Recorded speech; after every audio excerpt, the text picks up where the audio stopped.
ఇక్కడ ఒక interesting point ఏంటంటే నిన్న నోటీసులు వచ్చినాయి. మొన్న మోడీ గారితో రేవంత్ రెడ్డి ఏకాంతంగా చర్చలు జరిపారు.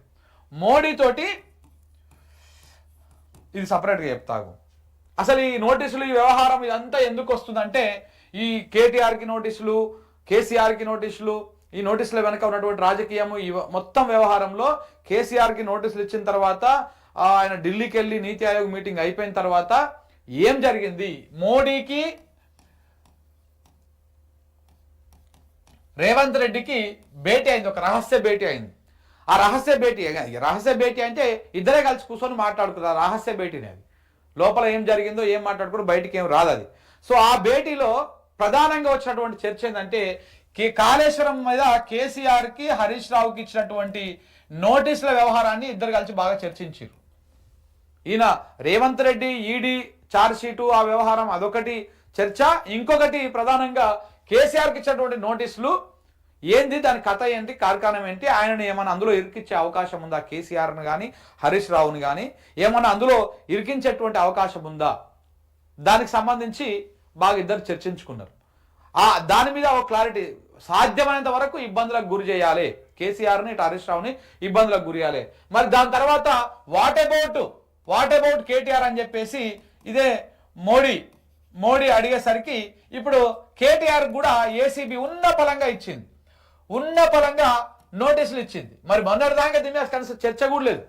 మొన్నటిదాకా ఈ వారంలో, ఎందుకంటే మన ఆంధ్ర మీడియా, కాంగ్రెస్ ఒత్తాసు పలికేటువంటి మీడియా, దానికి వెంటనే తెలిసిపోతాయి.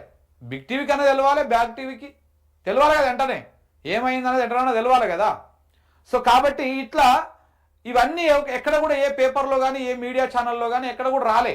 కేటీఆర్కి ఈ వారంలో ఏసీబీ నోటీసులు వస్తాయి, ఏసీబీ మళ్ళొకసారి విచారణకు పిలుస్తుంది అని చెప్పేసి ఎక్కడ కూడా ఎలాంటి వార్త బయటికి పొక్కలే. ఎప్పుడైతే మోడీని రేవంత్ రెడ్డి కలిసి ఏకాంతంగా కూర్చొని మాట్లాడుకున్నారో వెంటనే ఏసీబీ అధికారులు నోటీసులు ఇచ్చేసారు. తెల్లారని పట్టుకొని వచ్చారు. అంటే దీని వెనకాల ఏంటి, ఇద్దరు కలిసి కూర్చొని మంచిగా ప్లాన్ చేసుకున్నారనమాట. ఇప్పుడు హరీష్ రావు కేసీఆర్కి ఇచ్చినావు, మరి కేటీఆర్ని కూడా వదిలిపెట్టద్దు కదా, కేటీఆర్ కూడా ఇస్తే ఇట్లా వ్యవహారం నడుస్తుంది అంటే వెంటనే ఆయన ఢిల్లీలోనే ఉన్నాడు. ఢిల్లీ నుంచి ఇంకా హైదరాబాద్కి రావడాలే ఏసీబీ అధికారులు వెంటనే పోయి నోటీసులు తీసుకొని కేటీఆర్ దగ్గరికి పోయారు. ఇది జరిగినటువంటి వ్యవహారం. మరొక వైపు కవితను ఎట్లా డిస్టర్బ్ చేయాలో అట్లా డిస్టర్బ్ చేసి కూర్చున్నారు వీళ్ళందరూ కలిసి. ఇప్పుడు ఆల్రెడీ ఆమె పార్టీ మీద అసంతృప్తితో ఉన్నట్టు, ఇవన్నట్టు బీఆర్ఎస్కి సంబంధించినటువంటి లోపల ఏదో వ్యవహారం నడుస్తున్నట్టు, పార్టీలో అంతర్గత విభేదాలు ఉన్నట్టు వీళ్ళ మీడియాలో వీళ్ళ సోషల్ మీడియాలో పెట్టి బాగా భయంకరంగా చర్చ చేస్తూనే ఉన్నారు. అది ఇంకా వ్యవహారం మీద పుండు మీద కారం చల్లినట్టు రోజుకొక వార్తలు ఇంకా రాస్తూనే ఉన్నారు. ఆ విషయాన్ని నేను కవితని విడిచిపెట్టని ఆంధ్ర మీడియా అనేటువంటి టాపిక్ మీద మాట్లాడినప్పుడు ఈ విషయాలన్నీ కూడా నేను ప్రస్తావిస్తా. అయితే ఇట్లా మోడీని కలిసిన తర్వాతనే కేటీఆర్కు నోటీసులు వచ్చినాయి. మోడీ ఆదేశాలు, రేవంత్ రెడ్డి ములాఖత్తు, వీళ్ళిద్దరి ఒక ఒప్పందం, ఒక వ్యవహారం ప్రకారమే ఇదంతా నడుస్తూ ఉంది. చూడండి, అగ్రనాయకులందరినీ, ఎవరైతే పార్టీలో కీలక నాయకులు, అధినేత, అటు వర్కింగ్ ప్రెసిడెంట్, అటు పార్టీలో కీలక నేతగా ఉన్నటువంటి హరీష్ రావు గారు, ఇట్లా ముగ్గురికి నోటీసుల పేరుతోటి ఒక రకమైనటువంటి అలజడి సృష్టించి వాళ్ళు ఇప్పుడు ఎందుకు ఈ ముగ్గురికి ఇస్తా ఉన్నారు, ప్రజా సమస్యల మీద ఫోకస్ చేస్తారు. ఇటు కేటీఆర్ ఏమో ఇటు ఈడీ ఛార్జ్ షీట్ విషయంలో మాట్లాడుతూ ఉన్నాడు. అందాల పోర్టులకు సంబంధించినటువంటి మిస్ ఇంగ్లాండ్ చేసినటువంటి ఆరోపణల మీద రేవంత్ రెడ్డి ప్రభుత్వాన్ని ఏకిపరిస్తా ఉన్నారు. దాంతోపాటు ఇంకా ఎక్కడైతే ప్రజా సమస్యలు ఉన్నాయో వాటన్నింటి మీద కూడా ఆయన గలం విప్పుతా ఉన్నారు. రోజు ఒక అంశాన్ని తెర మీదకి తీసుకొస్తా ఉన్నాడు. ఈ నేపథ్యంలో ఇప్పుడు కేటీఆర్ని కట్టడి చేయాలి. అలాగనే హరీష్ రావు కూడా నీళ్ల మీద ఆయన మాట్లాడుతూ ఉన్నాడు. నిన్న బనకచర్లకు సంబంధించినటువంటి వ్యవహారాన్ని మాట్లాడిన, అంతకుముందు కూడా శ్రీశైలం వ్యవహారంలో కానీ, నాగార్జున సాగర్ వ్యవహారంలో కానీ, రాష్ట్రంలో రైతులకు పడుతున్నటువంటి ఇబ్బందులు ఆయన మాట్లాడుతూ ఉన్నాడు.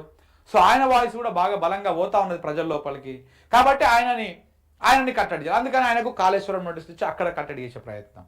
ఇక కేసీఆర్, వీళ్ళందరినీ నడిపించేది కేసీఆర్ ఏడ ఉన్నా ఆయన ఆదేశాల మేరకే ఈ పార్టీలో ఉన్నటువంటి నాయకులు అందరూ కూడా నడుస్తూ ఉంటారు. ఆయన్నే డిస్టర్బ్ చేస్తే మూల స్తంభాన్ని కొడితే మిగతా అన్ని సెటరైట్ అవుతాయి అన్నట్టుగా వీళ్ళు కేసీఆర్ కొట్టేటువంటి ప్రయత్నం చేస్తూ ఉన్నారు, హరీష్ రావును కొట్టేటువంటి ప్రయత్నం చేస్తూ ఉన్నారు.